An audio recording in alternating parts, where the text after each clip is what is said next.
that's about all, so we might as well get started. Robin Quayle and I last year about this time, and Sherry McCord sitting over here, with three of us brought Bill in last February, had a real good turnout, and we decided to do it again this year. Robin and I have been talking with Bill for over the past several months, and we found out that he's got a lot of brand new material that you people, if you were to the one last year, it's going to be new material. And one of the things he said last year, he said he was going to touch from kindergarten to about the 4th grade last year. And it made some people mad, but yet made them mad enough to want to come back. Now, this year, he told me the other night, he said we're going to hit from about the 7th grade to the 10th grade, so we're into junior high. So maybe in 2 more years, we'll be into high school or college. So this is some of the things. Bill spent about 7 years in naval intelligence, and he'll get into a little bit about what he did in there. And then he spent the last 17 years putting together what he is going to share with us this afternoon. And at this time, I'd like to introduce Bill Cooper. Bill?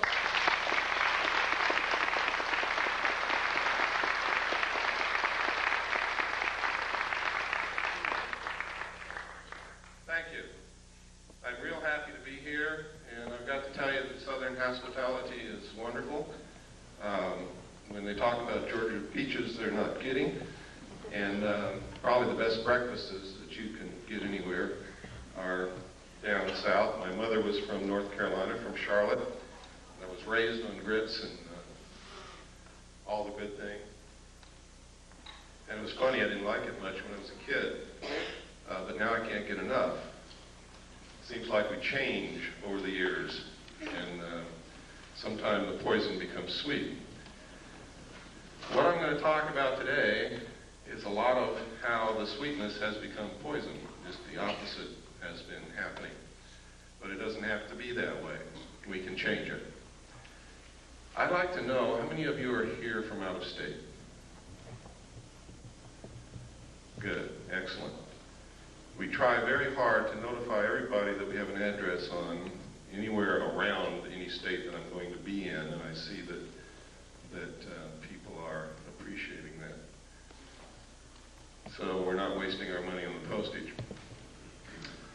How many of you are here to see what I have to present and hear what I have to say for the first time? My God, something is working. That's incredible, that's wonderful. How many of you have never seen any tape or heard any audio presentation of mine or been to any of my personal appearances? Okay, that's good. Something is really working. One of the most difficult things about what I talk about is get people to drop their preconceived notions, their preconceived ideas, it can't be happening, this is impossible, Bill Cooper's a nut. Get them to drop those kinds of obstacles and just take a look at the evidence. Because I'm going to tell you right now, I don't want you to believe anything that I tell you today. I don't want you to believe anything that I present to you today. But I do want you to see it. And I do want you to listen, and maybe, just maybe, what I'm all about is just maybe you will see or hear something here today that's going to convince you that something is terribly wrong. And it's going to empower you to become active and help us find out exactly what is wrong and fix it. Because I believe that we don't have too much time left to do this. I hope that I'm wrong. I sincerely hope that I'm wrong.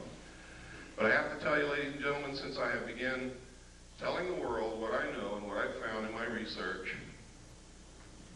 thousands of people have set out to intentionally prove me wrong, to ridicule me, to discredit me, to do all of these things, and no one has succeeded. Everyone who has gone to research the evidence to try and prove that I'm wrong has only succeeded in proving that I'm right. And I have thousands of letters from these people. And they're amazed when they do it.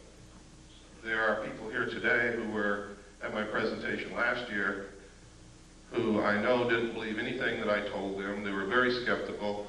skeptical and have since become helpers in our crusade because they went out and looked at what's available.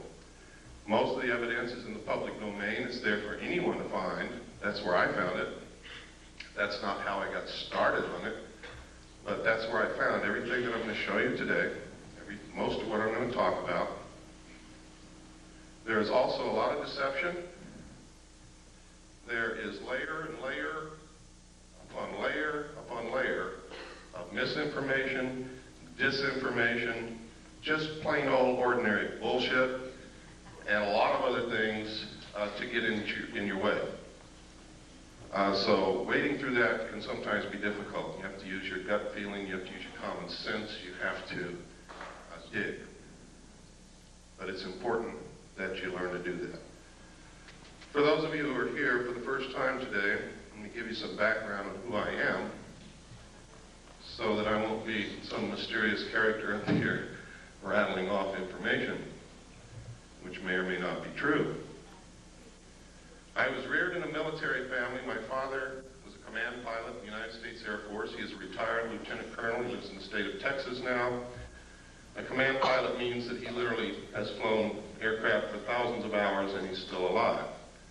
He started in biplanes and he ended up in jets.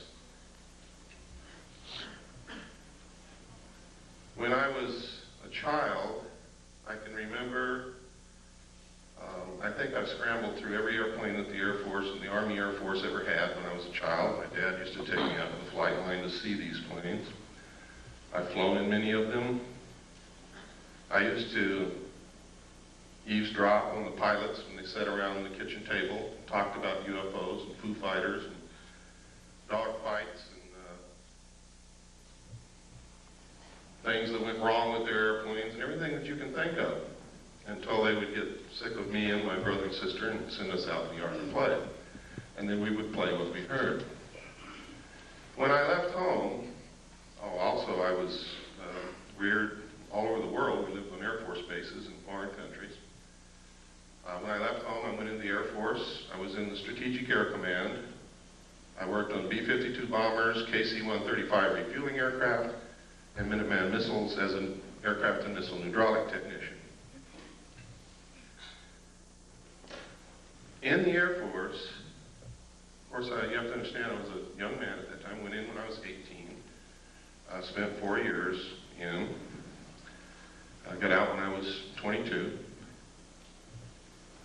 And I met sergeants, people who were over me, but who I became friends with, who sometimes after about 10 or 12 beers would begin to tell me the most incredible stories that I'd ever heard in my life about having participated in teams of Air Force personnel who recovered crashed extraterrestrial spacecraft.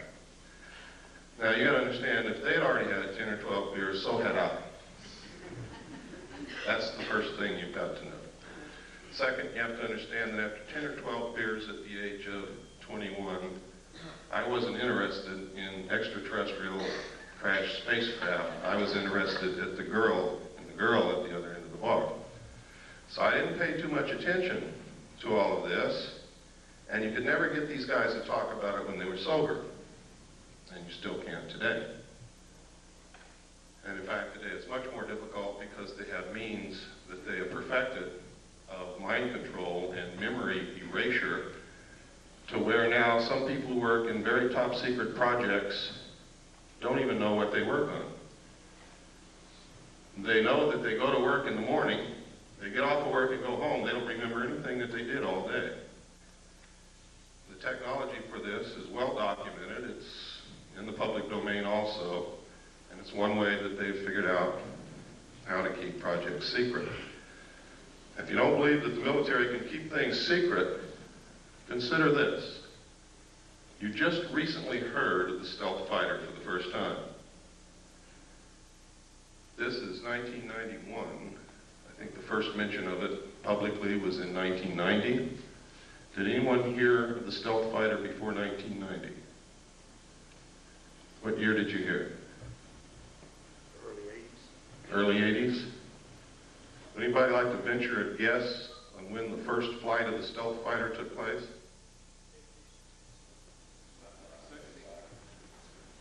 That's close. It was in the early 70s, ladies and gentlemen, first stealth fighter flew. So that's pretty good secret keeping. They can and do keep secrets for many, many, many years, and nobody knows about it. Now, I can tell you this for sure. If they have revealed publicly the existence of the stealth fighter, they have something else that's secret that makes that look like a Tinker Toy.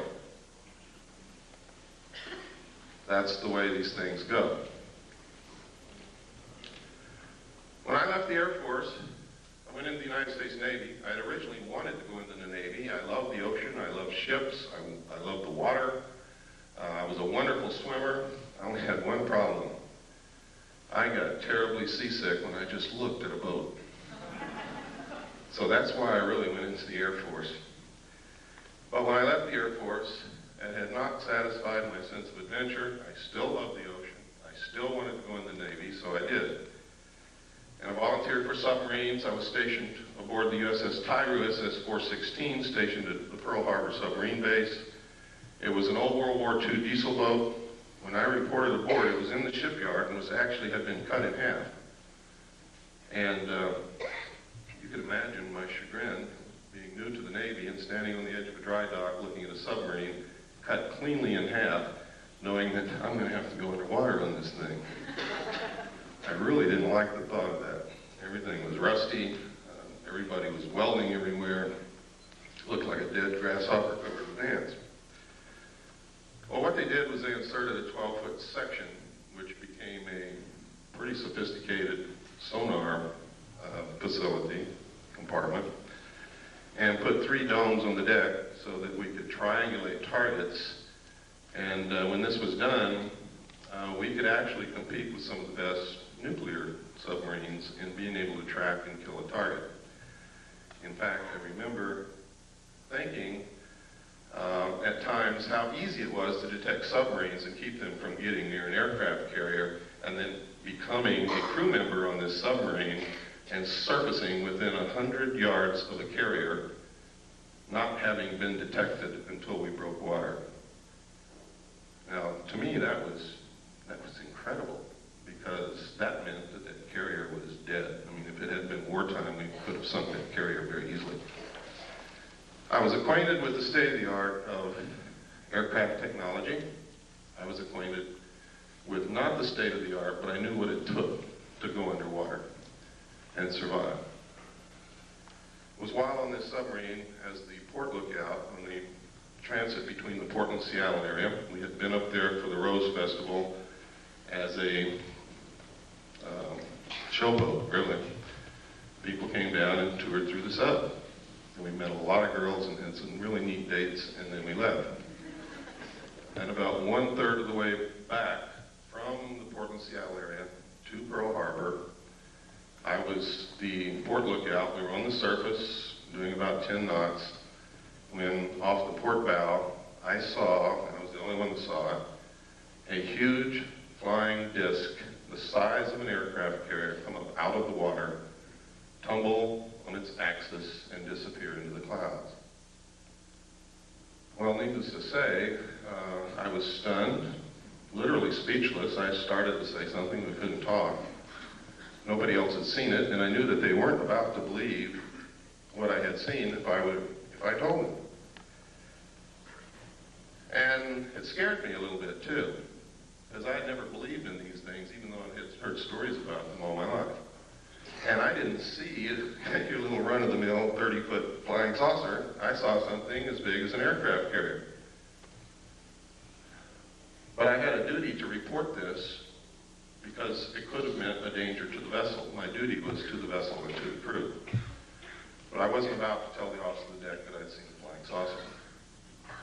So I told him, his name was Ensign Ball, I told him that I had seen something off the port bow at a relative bearing of approximately 15 degrees. Would he help me find it because I've lost it? And you work that way on the bridge of a ship. You work as a team. Everybody helps everybody else out. Since the lookout can't leave his station, officers very often bring them coffee. Well, he looked over there, and the starboard lookout had also heard what I said, and he looked over there too. And I was turning around to look back again, bringing my binoculars up, when the same craft, or another one exactly like it, I don't know which to this day, came back down out of the clouds, tumbled again on its axis, and the most incredible thing happened. There was no splash. It was as if the ocean opened up ahead of it, and then it went into the hole which closed behind it. Now this sounds incredible. And to tell you quite truthfully, it is incredible. And if somebody had told me that and I hadn't seen it, I wouldn't believe it. And I would blame any one of you for not believing it. But I hope before this day is over, you're going to at least consider the possibility that these things exist, because I'm going to show you some real film, pictures, and documents, government documentation. And we're going to talk about a lot of other things that are going on. It's extremely important that people get out of the stuck in the mud, narrow view frame of mind. I can tell you that over the last 17 to 18 years that I've been doing research, I have discovered that our normal, everyday concept of reality is an illusion. It is a manipulation in most instances of the power structure that really runs this country and the world to keep us ignorant so that we won't know what the truth is. I can tell you that when George Bush says, out of the Middle East crisis will come a new world order, he is not joking. And the new world order is not what you think it is. Friendly nations working together. It's going to be a one world, totalitarian, socialist government. Some of the reasons for this are good, some of them are not. I can tell you that there is a hidden secret technology that is astounding, resembles nothing less than sheer magic, would literally set us free, enable us to cure most diseases, if not all, give us probably a source of, if not free energy, very close to free energy, very inexpensive energy, which we need very badly. And I'm going to talk to you why these things are being hidden, when this all came about, and try to give you a basic understanding of what's going on. All of it's covered in my book, which you may or may not have seen. The name of the book is Behold a Pale Horse. This book has more suppressed information printed in it than any other book that's ever been printed in the history of the world, I can guarantee you. And if they don't succeed in suppressing it, a lot of people's eyes are going to be wide open when they read it. Everything that I have found, I document. So it's not a question of deciding whether or not to believe me, it's a question of whether or not you can accept those documents as proof. Someone once said you can put 10 tons of proof in front of people. If they're not ready to accept an idea, they will not accept the proof. No amount of evidence will suffice to prove anything. It is the jury that will decide. And you are the jury. Smart people know that.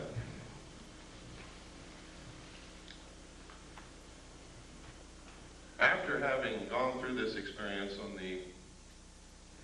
in the con, on the bridge of the submarine, I was later told by the captain that we were not to discuss this, not even amongst ourselves. I'd never been told that in the military. I'd never heard of anything like that. People who worked on projects together usually discussed them amongst themselves together. Now, when we reached Pearl Harbor, those of us who had been on the bridge, including the captain, were not allowed to go to shore. An officer, a commander from the Office of Naval Intelligence came on board, spoke with each one of us in the captain's stateroom individually, and literally what happened is he did not tell us what to say. But every time we said the wrong thing, we were threatened. We were yelled at. It didn't take me long to figure out, having been raised and having spent 4 years in the United States Air Force, what this man wanted to hear. So I told him what he wanted to hear. Sir, I didn't see anything. I want to get the hell out of here real quick. Please, let's get this over with. That pleased him. I then was given several pieces of paper to read, which literally all said basically the same thing using different words. They were different rules, regulations, and laws governing the safeguard of information pertaining to the national security. And then I had to sign a security oath saying that I would never talk about what it was that I had just told this gentleman that I had not seen.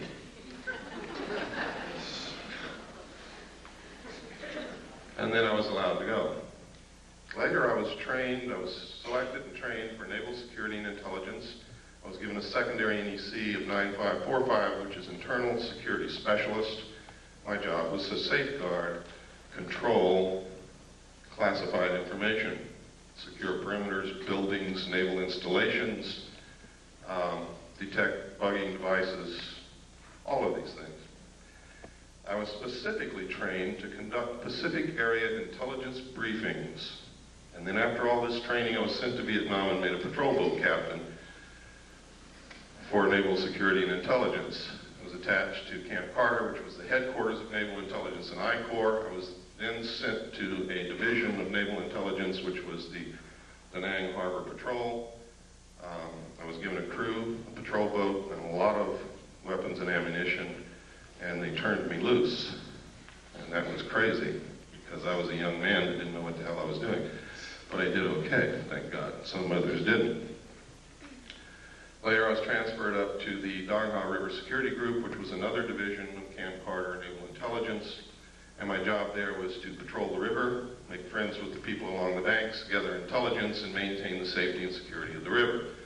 That river was at the DMZ. It's the Takan River. The base camp was Qua Viet at the mouth of the river on the southern bank. And it was a major supply route for supplies that went to Khe Sanh, which was under siege.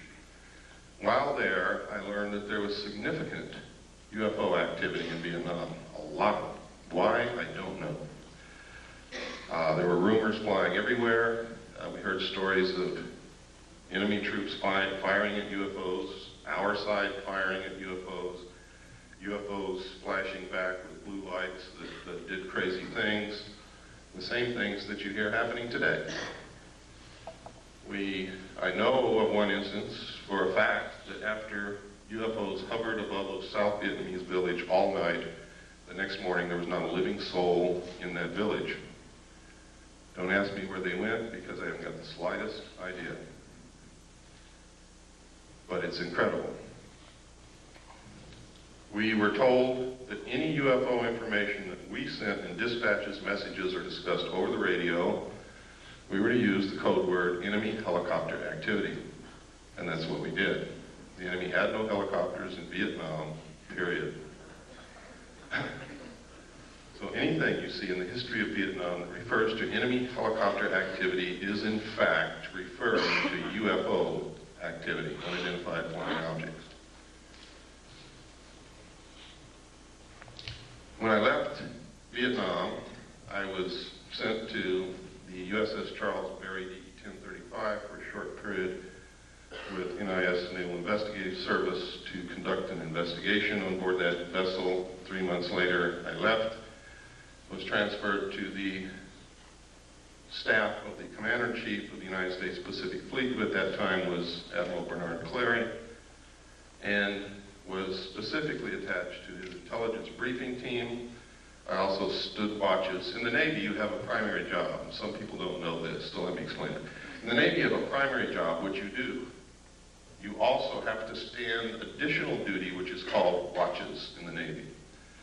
My watch station was Petty Officer of the Watch in the Command Center, which meant I was the senior enlisted man in the Command Center, in charge of the Command Center and the information. I was also the designated SPEACAT operator, which meant top secret, crypto, communications that came in under a specialized, compartmentalized category.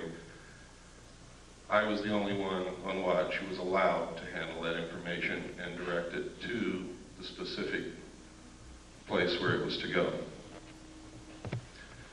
Now, normally these things are handled by radio men and communications technicians in a communications center.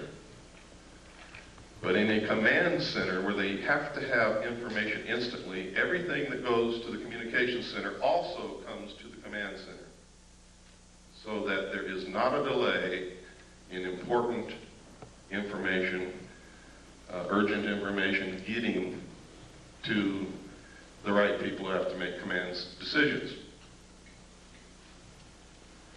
It was there that I saw documentation that I have to tell you right now could have been shown to me or given to me, or I could have been put in that position in order to see these documents so that I would specifically talk about them later. I'll tell you why in just a few moments that might have occurred. I don't believe that's the case. I believe that the information that I saw was real, was accurate, and is occurring. The documents stated that extraterrestrials were real, that UFOs were piloted by them and had been visiting this Earth for many, many thousands of years, that there was a project called Aquarius that had researched this history and compiled the history from written human records, starting with the ancient tablets left by the Sumerians, the Assyrians, the Mesopotamians, the Egyptians, right up to modern times. These documents were quite thorough and very convincing, believe me. There was documentation that the United States had actually recovered crashed alien craft. The first one occurred near a small town called Roswell, New Mexico in 1947. The crash site actually covered 2 locations. One location was on a ranch belonging to a Mr. Brazel. The other location was approximately 60 miles from there, where the main bulk of the craft had come down, from which they had removed 3 dead alien bodies. I saw photographs of these bodies, I saw photographs of the autopsies, and I saw photographs of the internal organs of these beings. It stated that in 1949 another crash had occurred, also in New Mexico, from which they had recovered more bodies, and that they had found 1 live alien creature wandering in the desert. Now you have to understand, just because I saw these documents doesn't mean that all of this actually occurred. These could have been presented to me to make me believe that this had occurred. It stated that they had kept this live alien in captivity until June the 2nd, 1952, at which time he died of unknown causes. They instituted a project called Sigma to attempt to contact the race that this being belonged to. Sigma evolved into the National Security Agency. That eventually contact was made. Landings occurred, communication took place, an alliance was agreed upon. This actually was supposedly happened at Muroc, which is now known as Edwards Air Force Base in California, in 1954. President Eisenhower was on vacation at that time in Palm Springs. During this time, you can see by reading the newspapers that he disappeared. The newspapers went crazy. Reporters were combing the countryside looking for the president. They were told that he had suffered a toothache and was flown by helicopter to a dentist. Well, this was not true. The true place where he was taken was Muroc, Edwards Air Force Base. The base was closed. This is also on record for 3 days. No one could go in, no one could come out. There are witness accounts that say 3 unidentified flying objects flew over Edwards Air Force Base and landed. We have a letter, which I'm going to show you later, from a Mr. Gerald Blight, who states that he was there when President Eisenhower was there. He saw the ships, he saw these creatures. And that's just the beginning, but I'm not going to go much farther than that right now. We're going to get into some documentation so that your disbelief can start to see that this is not as incredible as it sounds. And I know what some of you must be sitting there thinking. Wasn't too long ago, I should have been thinking the same thing. Now, over the years, if this is real, it's been suppressed and covered up and hidden for very good reasons in the beginning. Reasons that don't stand up now. Reasons that have resulted in criminal activity, in erosion of the Constitution, in all kinds of things. Now, I said that I believe that this is all true. I don't believe that it's a hoax. The evidence is overwhelming that it's true. And by overwhelming, I mean exactly that. When you get into really investigating this, looking at it, the evidence will overwhelm you. It is incredible that such a cover-up has been able to be maintained for so long. On the other hand, I have found references as far back as the beginning of this century by a secret group of very powerful people to create an artificial alien threat from some other planet to help unite all humanity into a one-world government with them at the head. I have found a speech given by John Dewey in 1917 to Viscount Ishii and the Japanese delegation in New York City, where the first thing that he says in his speech is, "Someone once told me that the best way to unite all humanity and do away with war is if we were attacked from some other planet by alien beings from outer space." I have found reference in a report called the Report from Iron Mountain to the ultimate method of permanent peace on this earth and uniting humanity, doing away with nation states which cause wars, and substituting for war a tremendously wasteful space program that would unite humanity against an alien threat of an intelligent race from another planet. Now, I didn't know all this when I saw these papers back between 1970 and 1973 and the photographs and the records that I saw. This information came out during my research over the last 18 years. So it's something that has to be considered. I have to tell you that the intelligence communities, the powerful people in this world, have the capabilities to do this, to perpetrate such a hoax. They can do it. They have methods and ways to make us believe damn near anything they want to. But I will tell you this. The only question is whether extraterrestrials are real or not. There is no question whatsoever about the craft. The craft are real. They've been seen by millions of people all over the world. Credible people, military people, doctors, lawyers, bag ladies, elevator repairmen, people who work in grocery stores, heads of colleges, politicians, Jimmy Carter, Ronald Reagan, and many others. Now, Jimmy Carter said he saw a UFO before he was elected president. Now, if he's not credible, why did you elect him?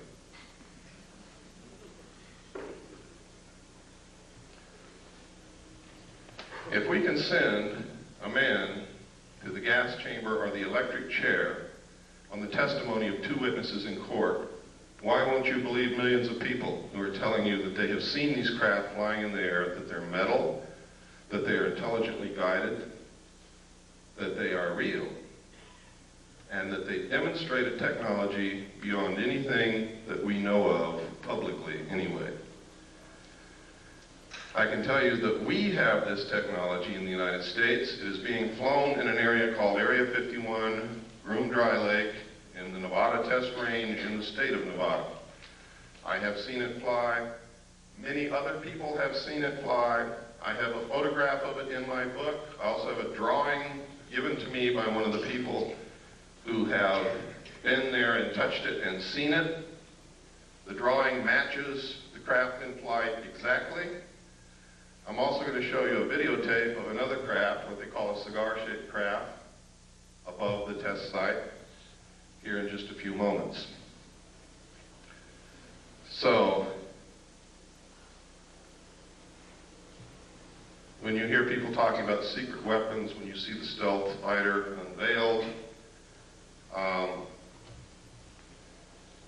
what they have behind it in the wings, that you too can also go see, by the way, in Nevada, if you have the money and the time to go out there and stand in the desert all night. If you look toward Groom Lake between sunset and sunrise on any given night, you can watch them test fly these craft. But you have to be prepared to stay there 2 or 3 nights because they don't always fly every single night. Now, at this time, to show you that I'm not so far out in left field that you could turn it off, I'm going to show you a tape now, and this tape is going to prove to you that the government's been lying to you for a lot of years. Now, when I say the government, I don't mean our constitutionally authorized and legal and lawful government. I mean the men who have infiltrated our government over the years and are controlling it, subverting it toward their own end. Have been lying to us. Our government hadn't had a chance to work over the last 40 years. And you're going to see why. What I'm going to show you is a tape of the Kennedy assassination. It's not a tape that you've ever seen before. I hope you will pardon the editing because I'm not a professional editor and I have to do this at home because I cannot let this tape out of my possession because that would be totally irresponsible and it would probably disappear. Keep your eyes on the driver of the car. Do not watch Kennedy. Don't look around at the scenery. Keep your eyes on the driver of the car. That's important. They have always known who killed Kennedy, and they have covered it up for all these years. Okay, if we have the lights off, and please run the Kennedy tape. Can I sit down? Can that door be closed? Yeah.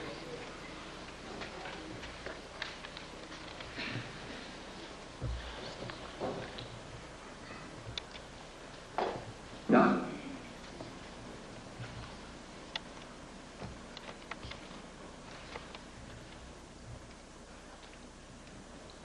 It was politics that motivated Kennedy to make the trip. Can you turn up the volume, please? It hoped to reconcile differences between two factions of the state's Democratic Party, as well as draw political support in the state that he had barely carried back in 1960. Kennedy, in fact, had felt the visit to be so crucial to his re-election chances that he persuaded his wife, Jacqueline, to accompany him. The first day of the trip, which included visits to Houston and San Antonio on November 21st, had been very successful. Despite his mediocre rating in the latest Gallup poll, overwhelming and enthusiastic crowds greeted the President and the First Lady at every stop along the tour.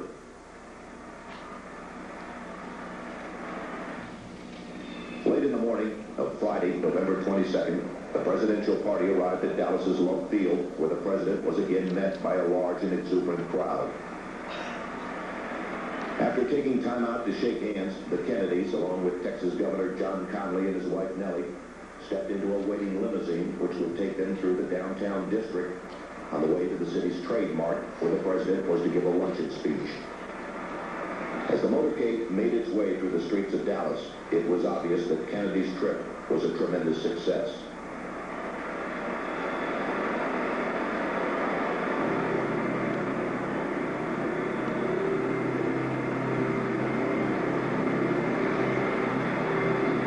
Near the end of the motorcade route, the limousine entered Dealey Plaza, a small open area on the outskirts of the city.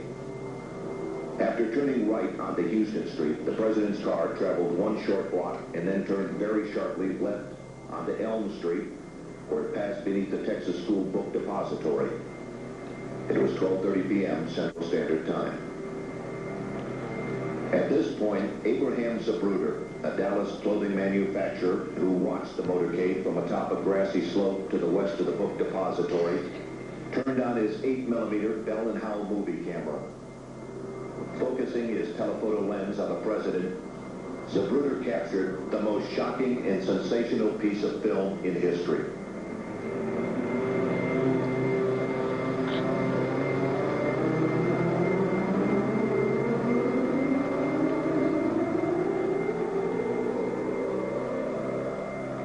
Motorcade in Dallas on November 22nd, 1963. As the presidential car passes behind the freeway sign, President Kennedy is struck in the throat by a bullet that was fired from the grassy knoll. As he's grasping his throat to John Connolly, turning around to his right, he at that point is struck. You notice the passenger of the car turning back to see what has happened to the president. As he turns back to the front, the driver of the car turns with his left arm over his right shoulder with a pistol and fires. You see the 45 caliber nickel-plated automatic weapon in his left hand. He's firing over his right shoulder. You see it in relief. You see his head pointing backwards towards the president.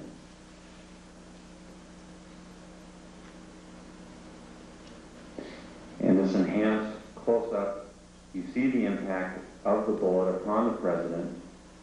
The force of the shot drives him violently backward against the back of the seat. You see Mrs. Kennedy react in horror. The ugly gaping wound, which is evident here, according to many observers at the scene, was actually created on the print. This was not the actual nature of the wound. But you notice that Mrs. Kennedy wasted no time in trying to exit the vehicle because she clearly was able to determine exactly where that shot had originated. And it was her personal bodyguard, Clint Hill, another Secret Service agent, who attempted to keep her in. What the arrow is indicating here is what appears to be the outline of a man, a hat, and his rifle. The arrow is pointing to the rifle barrel of the man in the bushes who possibly was the rifleman on the grassy knoll who fired that shot. Another view taken by another photographer. Again, you see Mrs. Kennedy trying to exit the vehicle at all times. Here you see the passenger in the front turning back, looking at the president. Instead of jumping back to assist him, he turns forward. The driver is now rotating. The weapon comes into view and he fires. You'll see this repeatedly in these sequences. Kennedy's been shot in the throat. He's leaning to his left. The driver now begins to rotate. His left arm comes over his right shoulder and he fires now.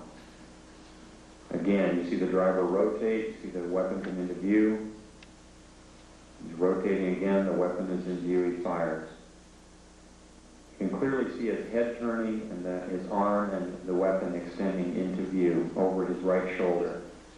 Many of the witnesses indicated that the car slowed almost to a virtual halt at about this point.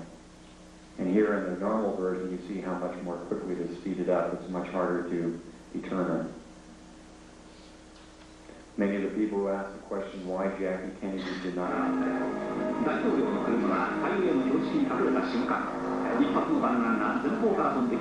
This is the same film that we sent to Japan to have a computer analyzed. The Japanese concurred. They said that I was absolutely right in the outline what they found from the computer analysis. They also gave us a very clear, beautiful color cut that you will see following this.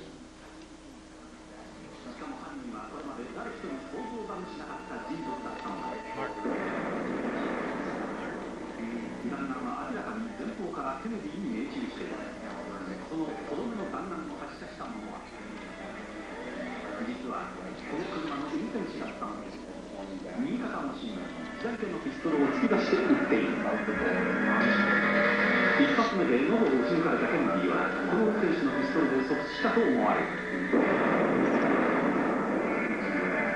額を打ち砕かれた反動で後ろにのけぞったケネディの後頭部は吹っ飛んでしまった。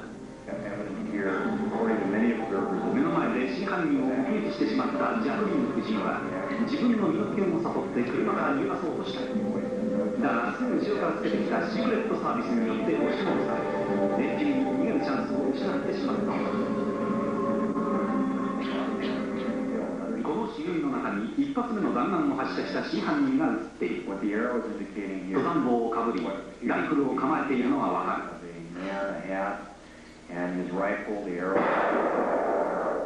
おそらくこの狙撃手が最初にケネディの喉を撃ち抜いたのだ。Another 別のフィルムでもシークレットサービスが慌ててジャクリーン夫人を阻止しようと飛び乗るのが映っている。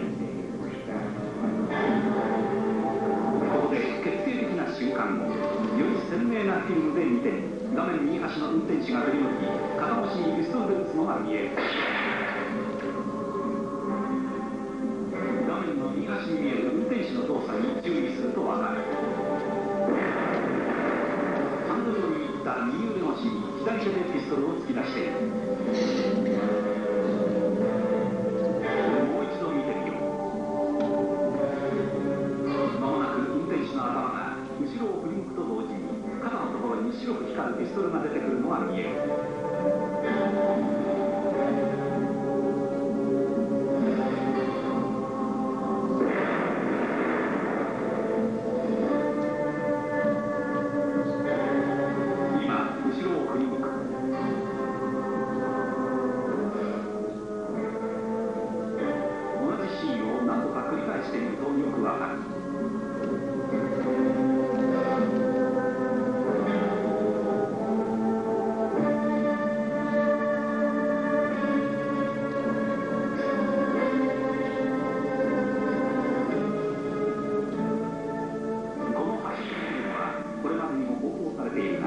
今までにジョン・ディア氏以外は誰一人運転 to save the president's life and to care for Governor Conley, who was also seriously injured in the shooting. Although the governor would make a full recovery, it was obvious to the doctors that Kennedy's wounds were fatal. And at approximately 1 p.m., the president was pronounced dead. Forth from this time and place to friend and foe alike, that the torch has been passed to a new generation of Americans born in this century, tempered by war, disciplined by a hard and bitter peace, proud of our ancient heritage, and unwilling to witness or permit the slow undoing of those human rights to which this nation has always been committed and to which we are committed today at home and around the world. What began with such promise, however, would end less than 3 years later in tragedy. On November 22nd, 1963, President John F. Kennedy was assassinated, shot to death while riding in an open limousine through the city streets of Dallas, Texas. The death of such a young and vigorous leader was an overwhelming event which stunned both the nation and the world. In the years that followed, though, the Kennedy assassination became much more than a national tragedy. When viewed in light of later assassinations, the war in Vietnam,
Lights, please.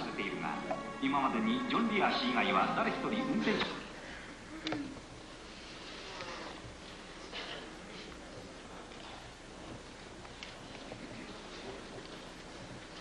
While I was with the Office of Naval Intelligence attached to the Commander-in-Chief of the United States Pacific Fleet staff, I saw documents that stated with no hesitation whatsoever, with clear understanding, that President Kennedy was killed by William Greer, the Secret Service agent driving his limousine in the motorcade. These documents disclosed to me that the people involved in the assassination of the President were the Office of Naval Intelligence, the Secret Service, Division 5 of the FBI, and the Central Intelligence Agency. The reason stated was that he was a security risk, that he had ordered them to stop the sale and importation of drugs to the American people, and that he had ordered them to develop a plan to disclose the presence of extraterrestrial visitation to this earth within the following year.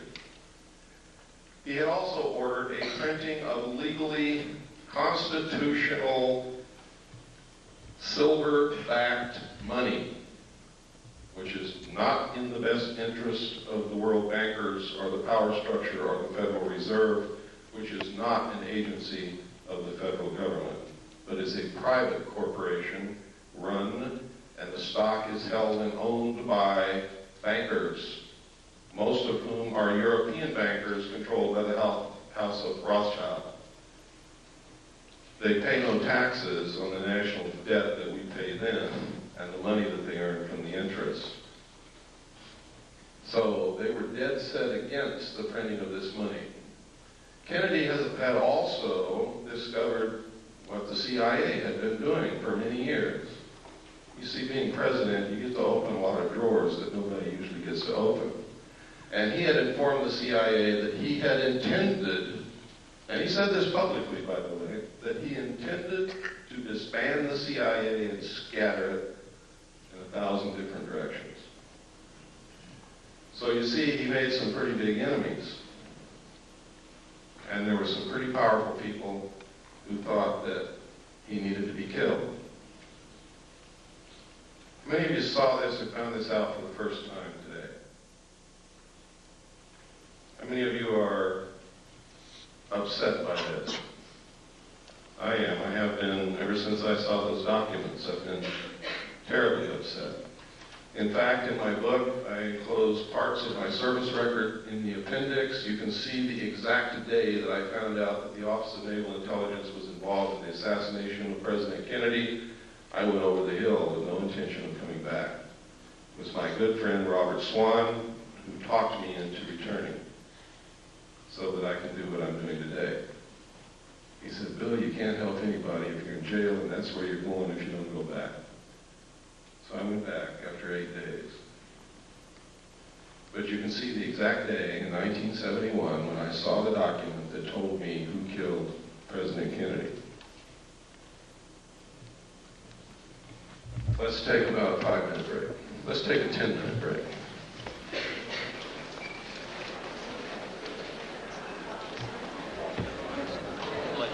Bobby, please, we're going to get started again. I'm going to show a videotape of a UFO. You're not going to want to miss this because it's extremely rare footage of what they call a mothership, a cigar-shaped craft.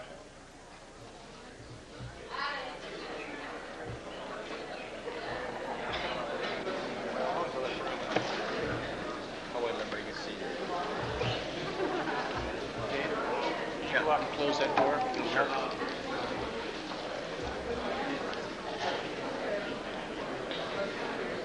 I meant to say this in the beginning, but forgot all about it. For those of you who have ordered my book, all the paperback books that were ordered have been sent. They've been sent for over a week. So if you ordered it and haven't got it, it's probably in your mailbox right this moment waiting for you to come home, or will be there in the next couple of days. The hardback books are printed, but they are not bound yet. They will not be sent for another 2 weeks.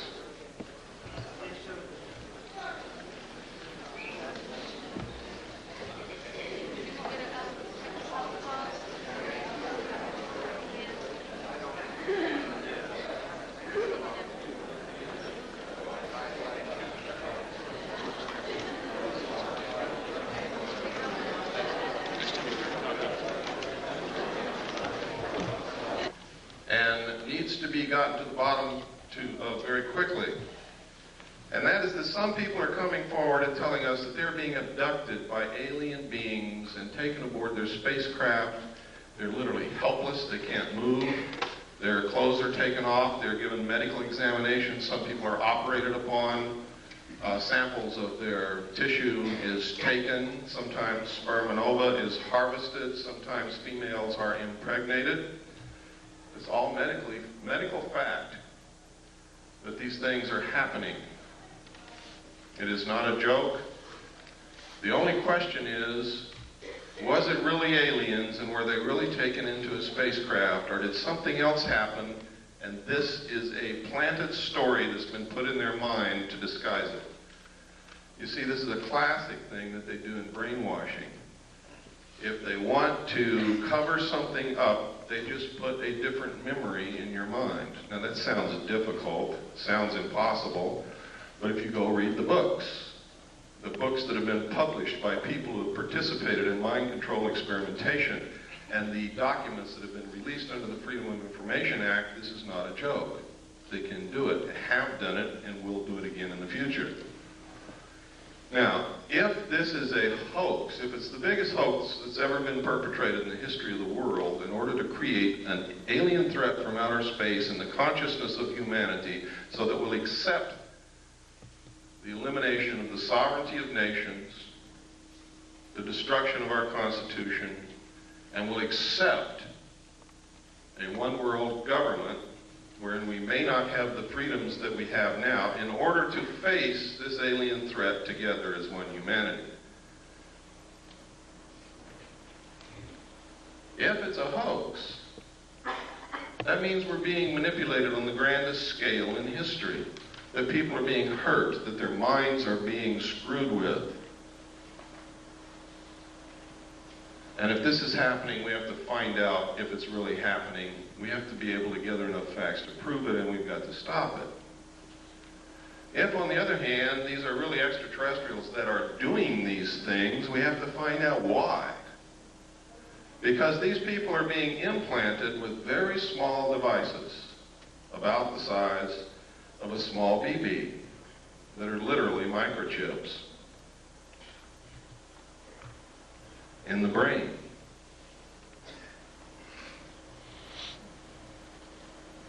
What is the purpose? I don't know. Can these people be controlled through these implants? I'm going to show you the locations where these implants are put into the brain. They're easily detected by MIR CAT scan, by anybody who is a medical professional adept at identifying foreign bodies in the human body. So, aside from the obvious reasons why we should be looking into this, those are some of the other reasons why we should be looking into it. If the New World Order is so benevolent and so good for us, why is it that we have to be coerced and manipulated into it? Because this isn't the only coercion that's going on if that's what's happening. Now I'm going to preface what I'm going to say next, because I'm going to talk about the war in the Middle East for a few minutes. And preface what I'm going to say next with this statement. I was in the military. I'm a veteran. I support the Constitution and the government of the United States of America and will fight anyone who attempts to overthrow it or destroy it. I am for our troops in the Middle East. I am for them. I hope that not a one of them gets killed. And as long as we're engaged in battle, I hope that we win. But I'm going to tell you right now, we are not there for the reasons that you've been told. And let me give you a little history of this. Number one, George Bush comes on television and tells you that we have to send troops to the Middle East because Hussein wants to raise the price of oil and we can't afford that. That's what he said. It's on tape. It's documented. Next, he says, oh, it wasn't the oil that we sent the troops there for. It's because Hussein was not going to stop with Kuwait. He was going to go into Saudi Arabia. We're there for defensive purposes. People questioned that. The next statement came from Baker, James Baker, the Secretary of State, who said, We're not there for oil. We're not there to defend Kuwait. It's jobs. We're there for jobs. Then at a press conference, Bush said, and I quote, "Some people just don't get the message. It's not oil. It's not to defend Saudi Arabia, and it's not jobs. We're there to prevent this kind of naked aggression."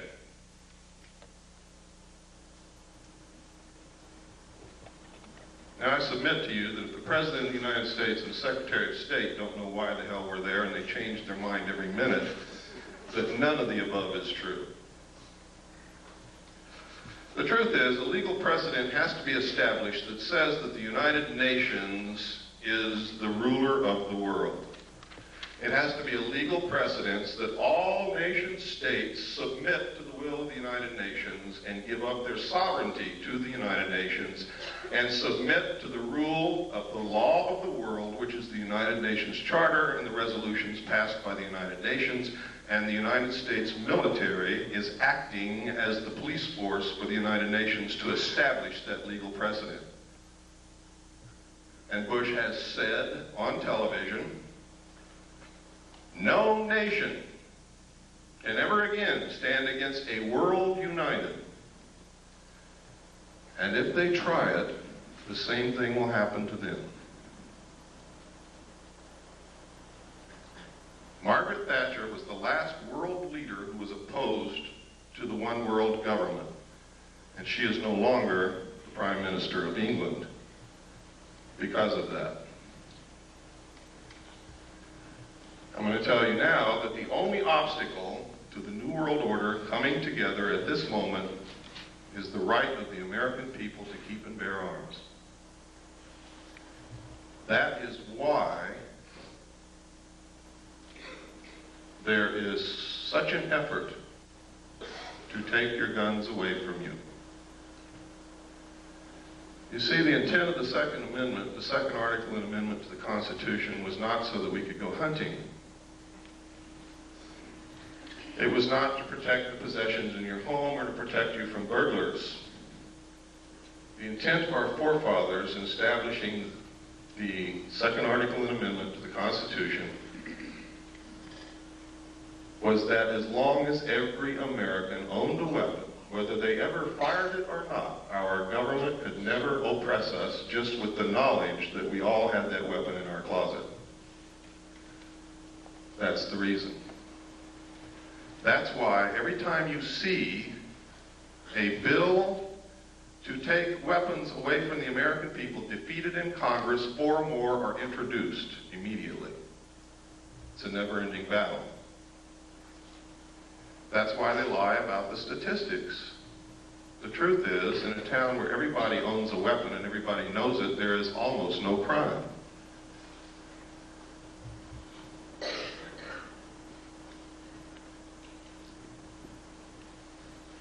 I'm going to show you this next videotape while you're thinking about that, to show you that these craft do in fact exist. This was taken above the Nevada test site. This is what's called a cigar-shaped craft. They are very large. They're also called motherships. Every time they're seen, except in this photograph, usually you see other smaller craft exiting and entering these craft, like scout ships or something. I don't know what you would call it.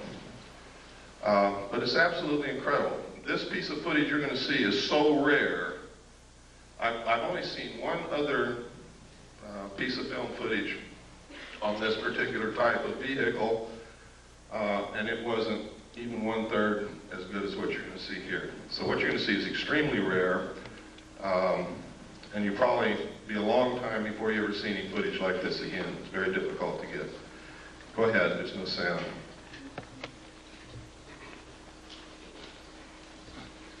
Kill the lights, please. Now you can see the craft just below the tip of the white cloud. And if you watch, it's going to move from right to left and then turn into the clouds and disappear.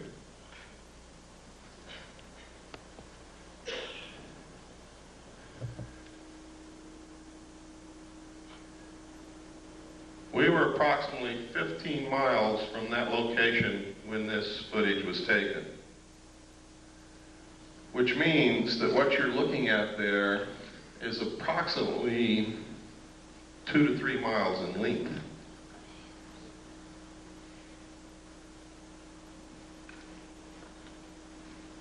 That's very impressive, and to me it's very exciting that someone can make something that flies in the air that's 2 to 3 miles in length. That is the actual time that you see there, those are the actual seconds passing.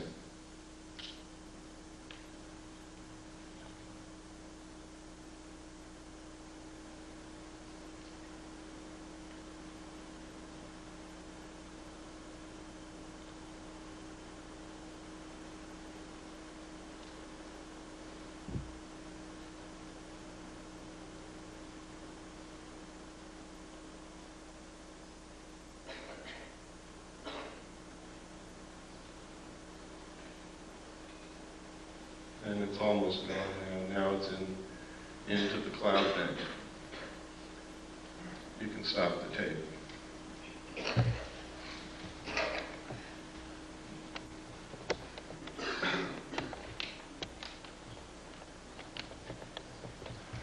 Okay, if you'll turn on the slide projector, we'll get into some of these slides. And I'm going to be going very fast through these slides. Some of you have seen a lot of them before. You're going to see some very startling information here. You're going to see some documentation that's going to prove to you that the government's been lying to you for many years. You're going to see some documentation that proves who I am and what I'm all about. After I left the military, ladies and gentlemen, in December the 11th, 1975, I attempted to leak the material that I knew to the press. I was attacked twice. I've lost my leg. I've had my skull caved in. I kept silent for 16 years, during which time I was the head of the Mixed Gas Deep Saturation Diving Department of the College of Oceaneering. I was the executive director of Adelphi Business College. I was the executive director of Pacific Coast Technical Institute, the executive director of the National Technical College. I was the national marketing coordinator for United Education and Software. And I owned a gallery and studio of fine art in Long Beach, California.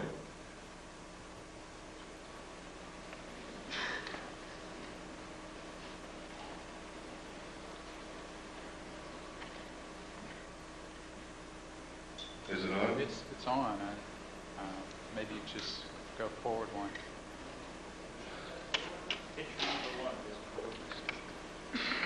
I'm hitting it. Something's wrong.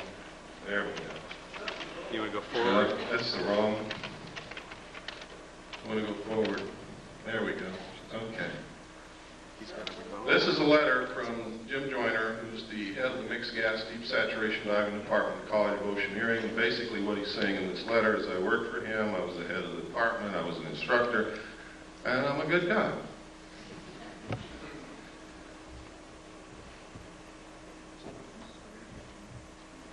This is not working. It's not? Go ahead and push, just say forward and he'll push the button. Okay. This is a piece of research that was done by Bob Exler. In his own research, he verified something that I had not told anybody, and that was that when I was with the Commander-in-Chief of the United States Pacific Fleet, I worked directly under Bobby Ray Inman. He verified all of this, verifies that I was there, and that I had reported seeing UFO-related documents under that command. And it goes through to outline Bobby Ray Inman's career path, which is incredible. He believes that Bobby Ray Inman is very much connected with the cover-up group, is one of those in the know, knows everything about the alien situation. Born April 4th, 1931, graduated from college at the age of 19 with the BA from the University of Texas in 1950. He entered the United States Navy in 1952, advancing to the rank of Admiral in 1981. 20 years after entering the Navy, he graduated from the National War College in 1972. He was the assistant to the Naval Attaché in Stockholm from 65 to 67, and no records are available for his service assignments from 68 through 71. From 72 to 74, he was assistant to the Chief of Staff of Intelligence Office of the Commander of the Pacific Fleet. Inman was the director of naval intelligence from 1974 to 1976 before moving on to become the vice director of the Defense Intelligence Agency. You can see what he did? I mean, he skipped over some pretty senior people, and he's going right straight to the top. And only people who are considered to be of the inner circle do that. He became the director of the National Security Agency in 1977, holding that post until 1981 when he attained the rank of admiral and became the deputy director of the Central Intelligence Agency. He retired from government service in 1982 and became the CEO for MCC. Remember what I was telling you about implants? Microelectronics and Computer Technology Corporation. MCC is a private sector joint venture supported by and share funded by the government and corporate shareholders. The venture was motivated by the Japanese fifth generation artificial intelligence computer project. Yes, next. This is a letter from Bob. Remember I told you Bob Swan was the one who talked me into going back after I went AWOL. Later, I got married on June the 2nd, 1972. On June the 1st, 1972, I sat down with Bob and a bottle of scotch and I told him everything I knew and gave him a set of documents to prove it. Bob acknowledges that conversation in this letter. He acknowledges what I told him about alien installations on the moon, about the Kennedy assassination, about the fact that I gave him documents that were highly classified, and he says that he doesn't know what happened to them, he doesn't have them anymore, and it's exactly what he should say. Next.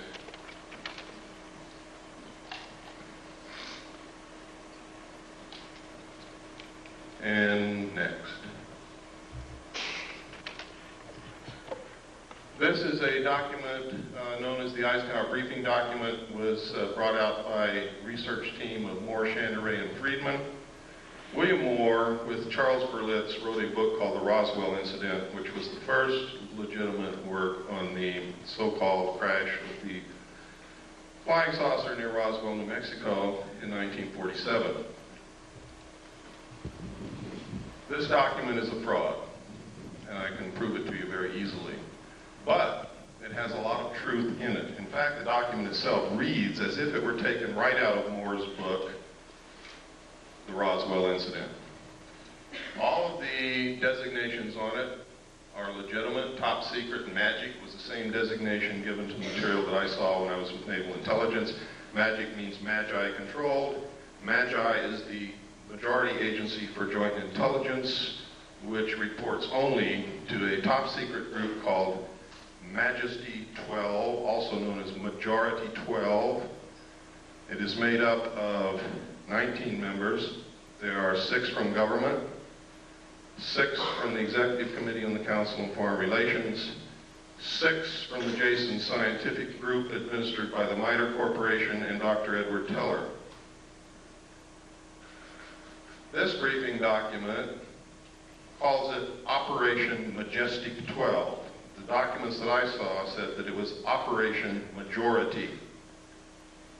Also, look at the date, 18 November 1952. Eisenhower was not yet president, and if this is truly one of the highest held secrets in this country, he would never have been exposed to this information until he actually took the oath of president. He was not even in government service at the time he was elected. He was the president of a college. Next, please.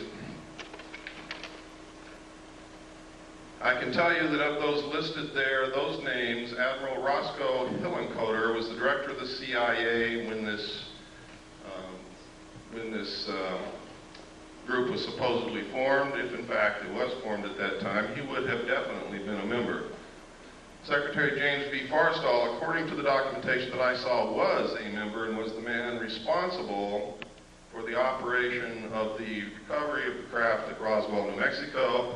And it is really his story that is outlined in Whitley Strieber's book called Majestic. The main character in that book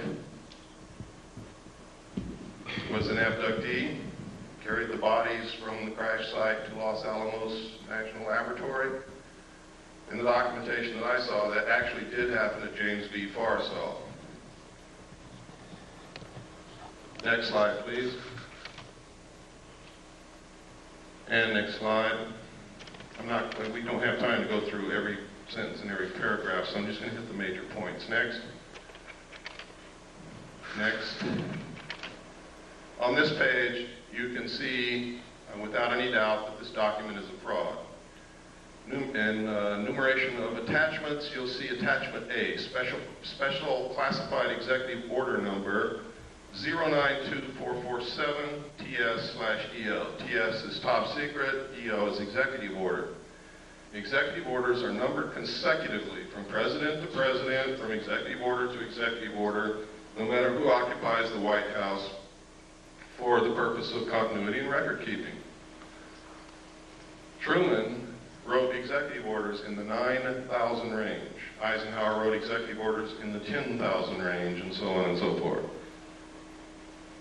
President Nixon wrote in the 11,000 range, and some of the ones that he wrote were actually signed by Carter. This is 92,447. Any way that you look at it, it can only be a date. 09, which would be what month? September the 24th, 1947. Executive orders are not listed by date, they are listed by number. Next slide, please. This is a memorandum for the Secretary of Defense. This also is a fraud. Next slide, please. This is legitimate. This came directly from the National Archives. It is legitimate. One thing that makes it important is it does mention NSC, National Security Council, / MJ-12 Special Studies Project. In the documentation that I saw, Majesty 12, also known as Majority 12 for security reasons, where I got the name Majority 12 is that they had to have a majority of 12 votes to carry on any motion or any operation or anything that they wanted to do. If they didn't have 12 votes, they couldn't do it. It was abbreviated MJ-12. I also saw documents that there was a special studies group made up of scientists and prominent people belonging to a secret society called the Jason Society, which actually makes up the core of the Council on Foreign Relations. And under them is a Jason scientific group administered by the MITRE Corporation to study all the facts, lies, evidence, disinformation of the alien question and arrive at what the truth was. It was a 3-year study. Dr. Zbigniew Brzezinski headed the study group for the first 18 months. The second 18 months was headed by Dr. Henry Kissinger. During that time, Dr. Henry Kissinger, this is historical record, wouldn't even speak to anyone.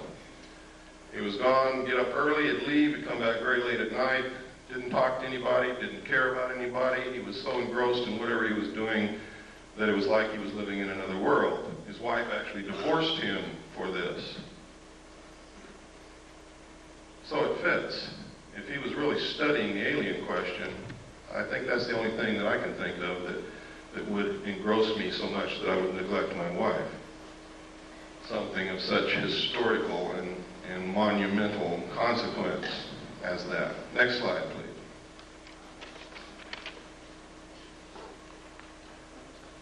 This, nobody knows if this is real or not, but this is one of the documentation that Moore, Channery, and Friedman came out with. Next slide. This is a letter from Jesse Marcel Jr. In the Roswell crash in 1947, Major Jesse Roswell was an intelligence officer attached to Roswell Army Air Force Base, and he was the one who was sent out to check out this wreckage that Mr. Brazel reported on his ranch. When he got there, he determined that this wasn't anything he'd ever seen before, didn't know what it was, gathered it all up, put it in his car, took it home, showed it to his wife and child that night, and the following morning took it into the base. That night, when he showed it to his child, Jesse Marcel Jr., interpreted that this was a was pieces of a flying saucer. Now, I don't know if his father told him it was a flying saucer or not, but I believe that the suggestion was probably planted in the kid's mind because the only thing that the father had was bits and pieces of stuff that looked like tin foil from cigarette packs and balsa I-beams, although they weren't balsa, it was some kind of metal, but they were very light. Next slide.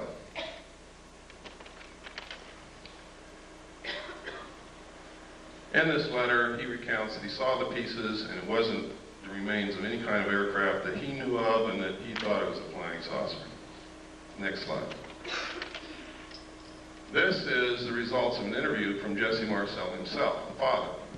The father goes through and he makes several interesting points. He said that he was familiar with all air activities and it was not a weather balloon, nor an aircraft, nor a missile. It was something else and we didn't know what it was. There were just fragments strewn all over the area, about 3/4 of a mile long and several hundred feet wide. We proceeded to pick up the parts of whatever it was and load it in the vehicles. It was one thing obvious to me, that whatever it probably exploded above the ground and was strewn over the ground, traveling in a easterly direction, probably northeast to southwest. We filled the vehicles and then proceeded to come back home to Walker Air Force Base, which is now called, or was then called, Roswell Army Air Force Base, where I was stationed, and that's how it was. Now notice that Jesse Marcel, the father, doesn't say that that was a flying saucer. He just says he didn't know what it was. And that's significant, and it's never been pointed out before. Everybody cites this letter as proof that he picked up pieces of a flying saucer, and that's a lie. He doesn't say that anywhere in this interview. Next page, please. And he goes on here, and he talks about the metal and the pieces and what it did. He said they tried to burn it, could not be burned. Would not burn. The same with the parchment we had. The metal was so thin, just like the tin foil in a pack of cigarette paper. I didn't pay too much attention to that at first until one of the boys came to me and said, you know that metal that was in there? I tried to bend that stuff and it won't bend. I even tried it with a sledgehammer. You can't make a dent on it. And he talks about some other things that they did. But nowhere in here is significant. Does he ever say that it was a flying saucer or an extraterrestrial craft? He just says he doesn't know what it was. Next slide, please. And even here, he doesn't say or venture any guess as to what it was. Next slide. This is a letter. This is called the Smith Memo. Smith was a radio engineer for the government of Canada. He came down to Washington to see if he could get the United States government to participate in electromagnetic experiments and experiments involving radio waves and other things of that nature. While he was there, he read a book written by Frank Scully called Behind the Flying Saucers, and he wanted to know if it was real. Scully in his book had said that the government had recovered crashed flying saucers and was hiding this from the public. He went to his embassy, the Canadian Embassy in Washington, asked them to find out the truth. The Canadian Embassy contacted Dr. Robert Sarbacher, who was a senior scientist working for the Pentagon at that time. And if you'll give me the next slide, this is what Dr. Sarbacher told the Canadian Embassy, and they relayed it to Wilbur Smith. A, the matter is the most highly classified subject in the United States government, rating higher than even the H-bomb. B, flying saucers exist. C, their modus operandi is unknown, but concentrated effort is being made by a small group headed by Dr. Vannevar Bush. D, the entire matter is considered by the United States authorities to be of tremendous significance. Again, no mention of extraterrestrial or alien beings. And as you're going to see later, yes, flying saucers did exist. Next slide, please. This is the rest of the Smith Memo. It's important that you see the signature and the official stamps and the classifications that were on this thing. It is now declassified. Next slide. At the same time that the government was denying that they were interested in flying saucers or that flying saucers were real or that they were investigating or anything, this poster was on the bulletin boards of Air Force bases everywhere. I remember seeing this for many years on bulletin boards where my father worked. And it says, the first thing up there, UFOs, serious business, and outlines the fact that every base must have an officer designated to specifically investigate UFOs and report the evidence. And down here it tells him what he has to have. One of the things is a Geiger counter, a magnifying glass. I don't know what he's going to do with that. And have a source for containers in which to store samples. Camera, binoculars, and other things. Next slide, please. This is a news release. At the same time that poster was on the bulletin boards of Air Force bases, the Air Force was issuing news releases saying that we're not investigating flying saucers, there are no such thing, what you're seeing is weather balloons, and we don't even want to know about it. Next slide. And next, that's the last of it. One of the things they did though, that last one, I should have held it there, but that's okay. They said that, you know, it's possible it could be a foreign country experimenting with some weird aircraft flying over our airspace, but of course they couldn't possibly be doing that. Next. At the same time, this poster was also on military bases, and one was the winner of Poster of the Month. Next slide.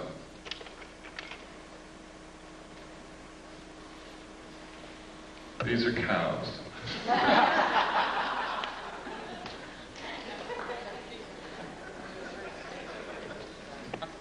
But I wanted to show you what they look like in case some of you haven't been out of the city in a while. Next slide. You know, in some cities that I go to, there's really a reason for doing that. I wanted to show you this. There's something happening with this phenomenon that is absolutely incredible. Everywhere on this slide where you see an M, there has been a classic case of cattle mutilation. I'm going to describe to you what a classic case of cattle mutilation is so that you will know in your mind what I'm talking about. I'm talking about the lips on one side of the face gone. The jaw, the flesh, and the muscle on the lower side of one of the jaw, lower jaw, gone, stripped to the bone. The tongue missing, one eye missing, one ear cored out and missing. Usually a 6-inch diameter patch of skin somewhere on the animal has been cut out. If it's a cow, either the entire udder or a portion of the udder is missing. The rectum is cored out in a perfect cone shape. These sexual organs are always missing. If the cow is pregnant, sometimes the fetus of the calf is gone, but the fetal bag is not opened or cut and has not been invaded in any manner. Now that's incredible. But the most significant thing is that all the blood is drained from the animal's body with no vascular collapse, and there's not a drop of blood anywhere. There are no cigarette butts on the ground, there are no tire tracks, there are no shoe prints, there are no footprints, there are no gum wrappers, there is nothing. The government says that coyotes did that.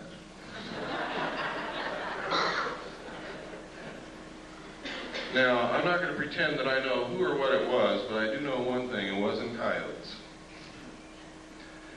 And I also know that our medical personnel, with the best surgical tools at their disposal, cannot make or duplicate the same cuts that are bloodless, that seem to be literally between the cells.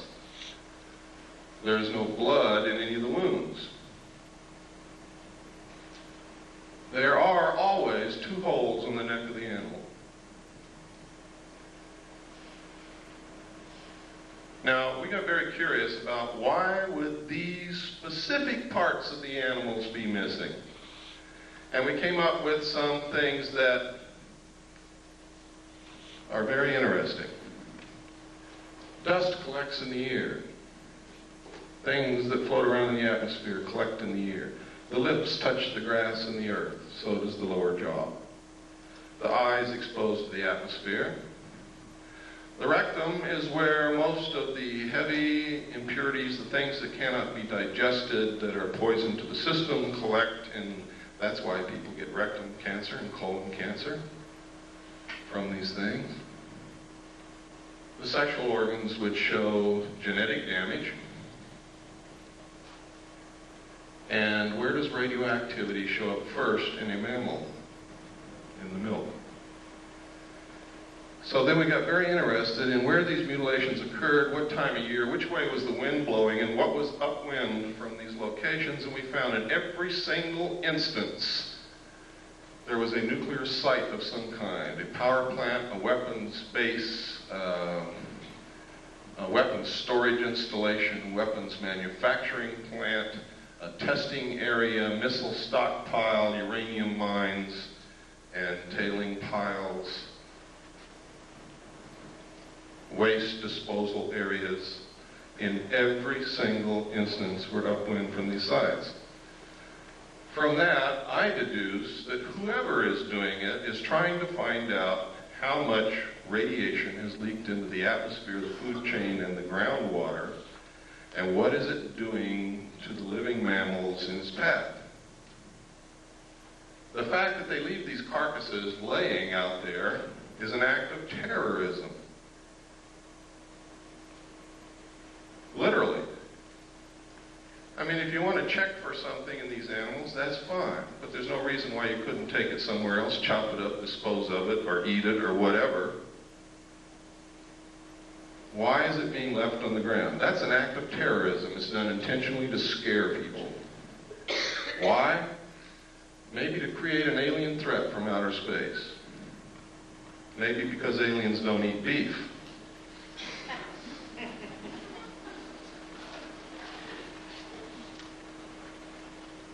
Next slide, please.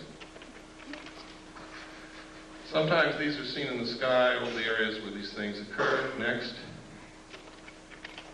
Sometimes it's these things with something going up and down from them. Next. Sometimes these things are found, they're being found all over England. One of the incredible things about the crop circles in England is they are literally a message of some kind.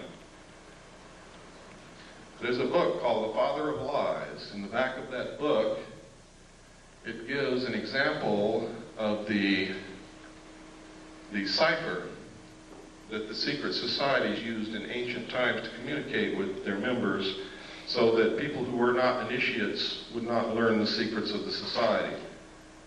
The symbols of their cipher match exactly the crop circles found in the ground in England. Now, this was by accident that I ran across this. There's a woman in California who lives in Victorville, who is a wonderful woman, discovered this. She had been looking at pictures of crop circles. She had the book, Father of Lies, and she was reading the book, and it struck her all at once. These are the same. And so she let us know, and we have verified it. They are exactly the same. Secret societies have a lot to do with what's going on, believe me. Next slide. Sometimes these things are seen. Next slide. Always they find this. Next.